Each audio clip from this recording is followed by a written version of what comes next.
Selanjutnya saya akan menjelaskan mengenai perencanaan tenaga kerja langsung. Perencanaan tenaga kerja langsung itu sangat penting teman-teman untuk perusahaan.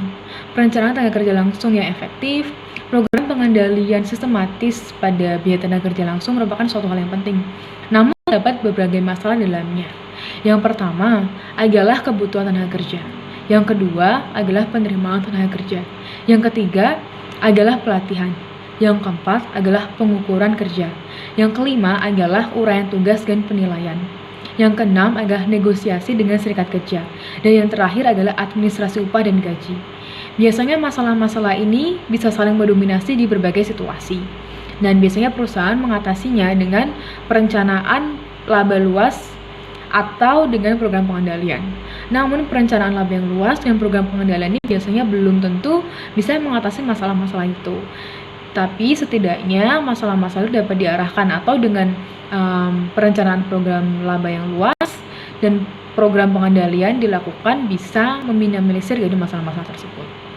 Dengan melakukan perencanaan dan pengendalian pada biaya tenaga kerja langsung ini dapat menguntungkan pada tenaga kerja langsung jangka pendek, jangka panjang, juga untuk karyawan tersendiri. Oleh sebab itu, perusahaan harus membuat perencanaan sebaik mungkin untuk menghasilkan biaya tenaga kerja langsung yang efektif. Selanjutnya, saya akan menjelaskan mengenai persiapan dalam penyusunan anggaran tenaga kerja langsung. Anggaran tenaga kerja langsung biasanya mencakup mengenai tenaga kerja yang sudah direncanakan pada anggaran produksi. Jadi seperti berapa tenaga kerja yang dibutuhkan untuk menghasilkan output perusahaan. Sebelum melakukan penyusunan anggaran tenaga kerja langsung, kita tuh harus tahu satuan hitung yang digunakan untuk menghitungnya. Nah, dalam praktiknya itu ada dua. Yang pertama berdasarkan jam tenaga kerja langsung dan yang kedua biaya tenaga kerja langsung. Selanjutnya, sebelum kita melakukan penyusunan anggaran tenaga kerja ini, kita harus membuat manning table. Jadi manning table itu adalah daftar apa saja yang dibutuhkan oleh tenaga kerja yang di dalamnya menjelaskan yang mengenai 1. Jenis atau klasifikasi tenaga kerja yang dibutuhkan. 2. Jumlah masing-masing jenis tenaga kerja tersebut pada berbagai tingkatan. Dan yang terakhir adalah bagian-bagian yang membutuhkannya. Jadi manning table itu biasanya dibuat oleh masing-masing kepala bagian. Nah, dibuatnya itu berdasarkan judgement aja atau juga berdasarkan pengalaman-pengalaman mereka sebelumnya. Jadi pengalaman-pengalaman mereka digunakan pedoman untuk membuat manning table ini. Selanjutnya, setelah saya menjelaskan mengenai penyusunan anggaran, saya akan menjelaskan mengenai standar tenaga kerja langsung. Standar tenaga kerja. Jadi seperti yang ketahui ya teman-teman bahwa tenaga kerja merupakan suatu hal yang penting untuk perusahaan karena dengan memiliki tenaga kerja yang berkualitas baik, perusahaan bisa mencapai tujuan-tujuannya. Oleh sebab itu, perusahaan harus memiliki yang namanya standar tenaga kerja. Standar tenaga kerja ini biasanya dibuat atau ditentukan dengan menggunakan beberapa teknik-teknik pengukuran kerja. Nah, teknik pengukuran kerja ini ada 3. Yang pertama adalah analisis gerak, yang kedua analisis waktu, dan yang ketiga adalah sampling kerja. Analisis gerak sendiri merupakan pengamatan terhadap gerakan-gerakan yang dilakukan oleh tenaga kerja pada saat melakukan kegiatannya atau pekerjaannya. Nah, nanti akan dilihat kira-kira gerakan mana yang tidak perlu dilakukan. Lalu yang kedua adalah analisis waktu. Analisis waktu merupakan pengamatan dari waktu yang digunakan oleh tenaga kerja itu melakukan gerakan-gerakan tersebut. Nah, nanti dari situ akan dihasilkan namanya waktu standar atau direct labor hour. Terus yang ketiga itu adalah sampling kerja. Nah, sampling kerja ini perusahaan melakukan pengamatan secara acak terhadap karyawan untuk mengetahui proporsi waktu yang mereka gunakan untuk melakukan pekerjaan tersebut. Nah, setelah melakukan pengukuran jam tenaga kerja langsung, perusahaan bisa menentukan kira-kira upah rata-ratanya itu berapa sih. Nah, selanjutnya aku akan menjelaskan bagaimana caranya perusahaan menentukan upah rata-rata dari tenaga kerjanya. Selanjutnya nih teman-teman, aku bakal menjelaskan mengenai upah rata-rata tenaga kerja. Nah, gimana sih cara ngitungnya? Nanti kalian buka di halaman 220. Contoh, pada tahun 2010 dalam sebuah perusahaan, terdapat tenaga kerja langsung pada pabrik yang digolongkan menjadi 3 tingkatan, yakni golongan 1, 2, dan 3. Upah per jam buruh langsung masing-masing golongan adalah golongan 1 adalah Rp450 per orang per direct labor hour. Golongan kedua Rp600 per orang per direct labor hour. Dan yang golongan ketiga adalah 750 per orang per direct labor hour. Untuk jumlah masing-masing golongan 1 ada 50 tenaga kerja, golongan 2 ada 20 orang, dan yang golongan 3 ada 5 orang. Cara hitungnya, pertama, untuk tingkat upah per jamnya itu didapat dari upah per jam buruh, yaitu golongan 1 450, golongan 2 600, dan golongan 3 750.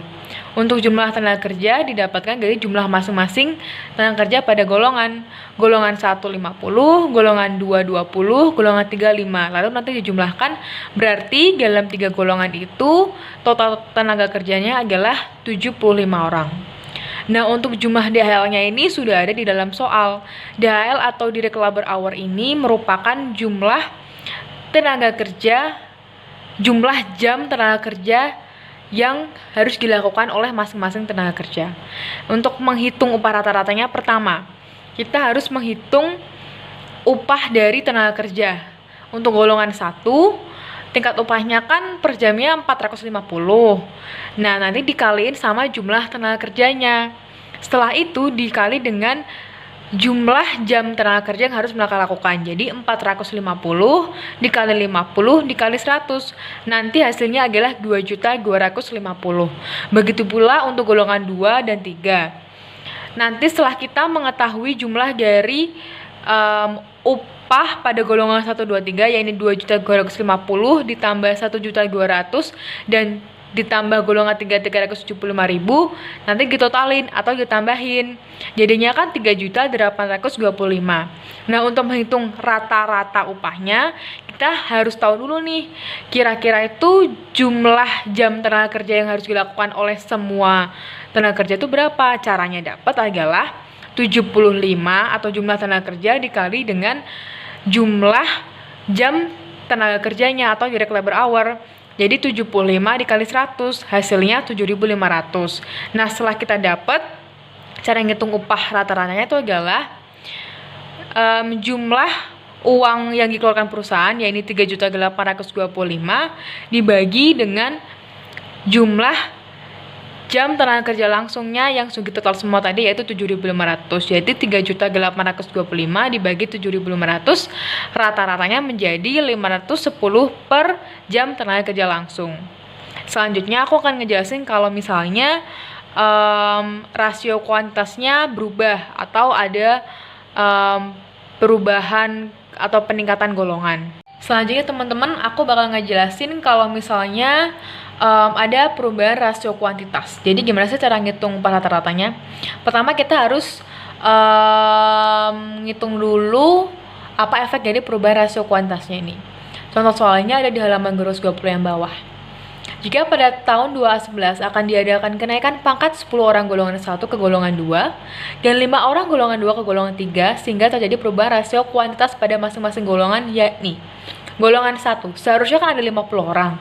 Tapi karena ada 10 orang yang naik pangkat ke golongan 2, jadi golongan 1 tinggal 40 orang. Terus golongan 2 tuh seharusnya ada 30 orang. Cuman karena ada 5 orang dari golongan 2 naik pangkat ke golongan 3, maka jumlahnya tinggal 25. Golongan 3 tuh seharusnya cuma 5 orang, tapi karena menerima kenaikan pangkat dari golongan 2, jadi mereka jadi 10. Total dari tenaga kerja sebelum terjadi perubahan rasio kuantitas dan sesudahnya itu sebenarnya sama aja. Lanjut, gimana sih cara ngitung tingkat upah rata-rata tenaga kerja langsung? Caranya sama dengan cara yang sebelumnya, cuma bedanya jumlah tenaga kerjanya tuh berbeda pada masing-masing golongan. Jadi cara ngitungnya sama yang kayak tadi yang teman-teman. Pertama-tama langkahnya adalah kita harus menghitung jumlah uang yang dikeluarkan oleh perusahaan untuk membayar semua tenaga kerjanya. Dengan cara perhitungan, tingkat upah per jam dikali dengan jumlah tenaga kerja dikali dengan jumlah DHL, lalu nanti hasilnya ditotalkan. Jadi kayak golongan 1, 450 dikali 40 dikali 100, totalnya 1.800. Golongan 2, 600 dikali 25 dikali 100, jadinya 1.500.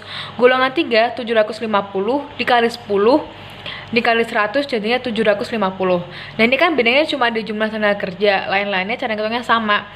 setelah kita tahu dari jumlah masing-masing golongan berapa yang harus dibayarkan perusahaan tenaga kerja, kita kan dapat totalnya nih 4.050.000. Nah, nanti 4.050.000 tinggal dibagi sama jam tenaga kerja langsung dari semua tenaga kerja yang ada di perusahaan itu. Jadi 4.050.000 dikali dengan 7.500, hasilnya 540 per DLH. Hasilnya selisih 30 dari perubahan kuantitas yang sebelumnya. Kenapa ini bisa terjadi? Karena pada saat penaikan golongan, berarti orang-orang yang mendapat kenaikan golongan itu mendapatkan kenaikan gaji. Begitu teman-teman.